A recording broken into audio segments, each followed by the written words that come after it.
নমস্কার বন্ধুরা, আমার চ্যানেলে সবাইকে স্বাগত জানিয়ে শুরু করছি আজকে আমার ডায়েট রেসিপি। আজকের recipe healthy and tasty chicken with vegetable stew. খেতে অত্যন্ত সুস্বাদু আর বানানো ততটাই সহজ। খুব অল্প সময়ে রেডি হয়ে যায়। তাহলে দেখে নাও কেমন করে বানাতে চলেছি আজকের রেসিপি।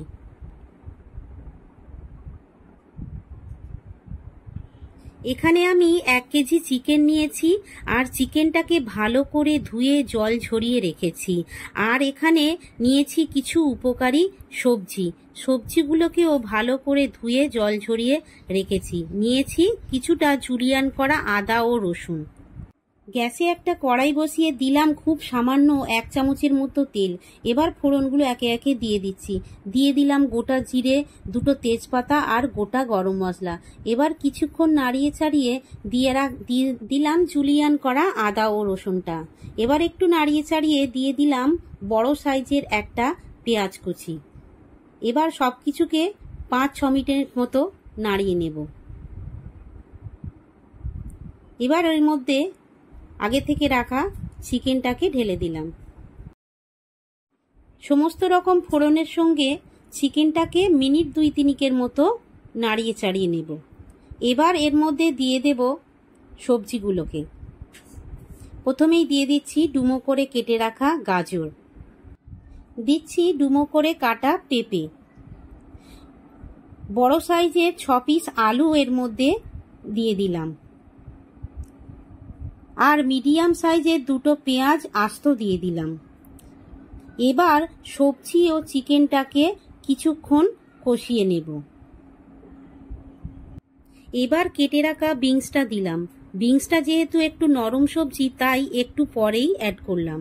দিয়ে দিলাম 4 পিস টমেটো। এবার সব কিছুকে কিছুক্ষণের জন্য ভালো করে নাড়িয়ে চাড়িয়ে নেব। দিলাম পরিমাণ মতো নুন আর সামান্য হলুদ গুঁড়ো। এবার মিনিট 2-3 নাড়িয়ে চাড়িয়ে এর মধ্যে জলটা ঢেলে দেব। এখানে আমি গরম জল ব্যবহার করেছি। তোমরা বন্ধুরা গরম জলটাই এই রান্নার মধ্যে ব্যবহার করবে। জলটা দেওয়ার পর একটা হাতার সাহায্যে চিকেন ও সবজিটাকে হালকা নাড়িয়ে একটা ঢাকা দিয়ে ঢেকে দেব আর সিদ্ধ হতে দেব 5 মিনিটের মতো। 5-6 মিনিট পরে ঢাকাটা খুলে আরও একবার হাতার সাহায্যে নাড়িয়ে দেব। মিনিট 7-8 পরে ফিরে এলাম। সবজি ও চিকেনটা আমার সিদ্ধ হয়ে গেছে। এবার এর ওপর দিয়ে ছড়িয়ে দিচ্ছি 1 চামচ গোলমরিচের গুঁড়ো। ভালো করে গোলমরিচের গুঁড়োটা সমস্ত মাখিয়ে নেব। প্রত্যেকটা সবজি আমি কেটে দেখিয়ে দিচ্ছি খুব সুন্দরভাবে সিদ্ধ হয়ে গেছে। তাহলে আমার রেসিপি যদি ভালো লেগে থাকে একটা লাইক ও সাবস্ক্রাইব করো, আর অবশ্যই অল অপশানটা প্রেস করে দেবে। তাহলে আমি যে নতুন নতুন রেসিপিগুলো দেব সেটা সবার আগে তোমার কাছে পৌঁছে যাবে। কথা বলতে বলতে রেসিপিটি রেডি হয়ে গেছে। সামান্য তেল মশলা দিয়ে করেছি, অথচ কত সুন্দর একটা কালার এসেছে দেখো।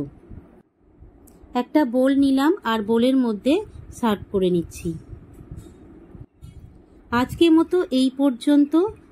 আবারও দেখা হবে অন্য কোনো দিন অন্য কোনো রেসিপির সাথে। ধন্যবাদ।